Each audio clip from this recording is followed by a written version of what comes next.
The world around us is constantly changing. It's constantly leaping forward at incredible speeds. Look at these little devices. This is basically a little computer in the palm of your hand. Something that 20 years ago was probably hard to imagine. You can even talk to other people and see each other on this little device. Something that I actually dreamed of when I was watching this sci-fi show when I was a kid, Space 1999. And here we are. We have this wonderful device in the palm of our hands. And just like devices constantly change and evolve, ideas constantly change. And for a while, scientists had this idea that the cosmos was unchangeable. The cosmos was a constant. Never had a beginning, will never had an end.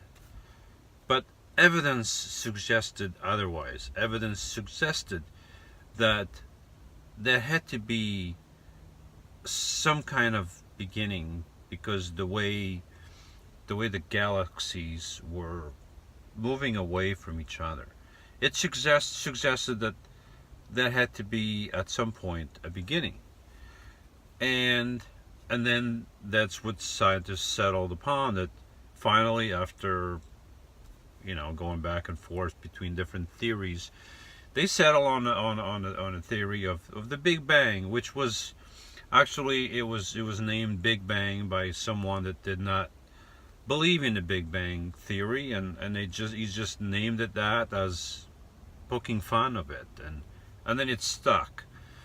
But the Big Bang basically says that everything in the universe began from a singularity the size of, well, nothing, so small you can't even see it. So everything we have in the universe began from that. Yeah, so that does not take any faith whatsoever. But on the other hand, if you believe that God is the creator of the heavens and the earth, then that takes a lot of faith, which somehow I don't understand how believing that all the matter in the universe came from something that you can't even see, that just exploded for no reason, but yet the fact that God spoke and said, "Let there be light," that's in the realm of impossibility. A very important word in Genesis 1, the word in Hebrew Bereshit, it means beginning, or in the beginning. In Genesis 1 says, "In the beginning God created the heavens and the earth. The earth was formless and void, and darkness was over the surface of the deep, and the Spirit of God was moving over the surface of the waters. Then God said, 'Let there be light,' and there was light."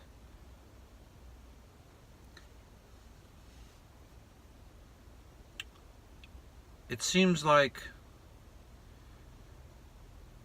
the more fantastic an idea is, the more it satisfies some human craving for the absurd, the more people seem to follow that idea.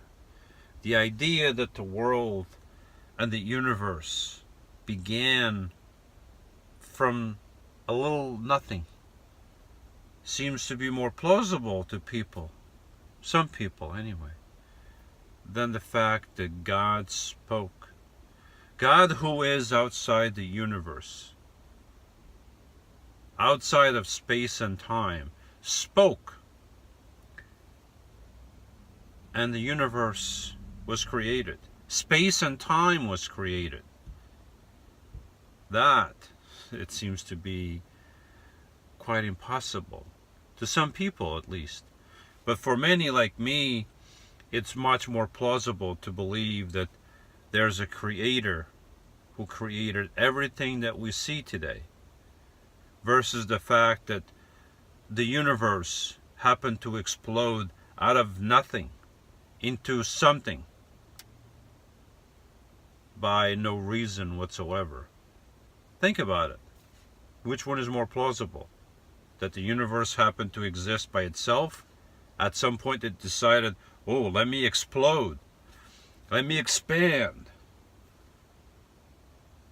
Or the fact that a loving creator God, someone with a purpose, with a design, spoke it into existence, and it came into existence. To me, it's much more credible that God, who lives outside of space and time, outside of the universe, created the universe, than for universe to create itself. If you have a computer, if you have a device like this, right?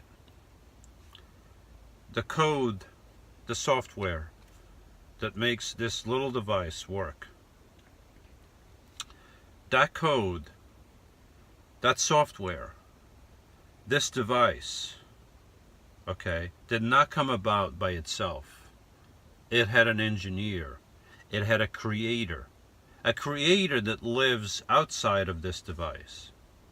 The creator does not live in here, in this universe. The creator is a person, persons who live outside of this. God is the creator who lives outside of the universe.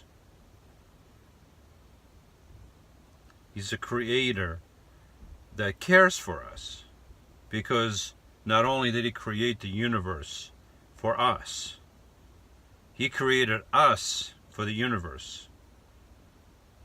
Right? No. The universe was created for us. We were created to worship God. We are creatures created for eternity, to be one with the Creator, not to be God. We will never be God, but to be worshippers of the Creator. That obviously did not happen, because Adam and Eve saw fit that didn't happen. But God did not give up on us. And God gave us His only begotten Son. His one and only begotten Son. In fact, God gave us Himself to come down, to live as one of us, and to die on a cross. It is that cross that divides time in this universe created by God. That cross stands between before and after. That cross divides time and space. That cross is the only means of salvation, because it was on that cross that Jesus spilled His blood for you and me, and it's only by His blood, by His sacrificial blood, that we are saved.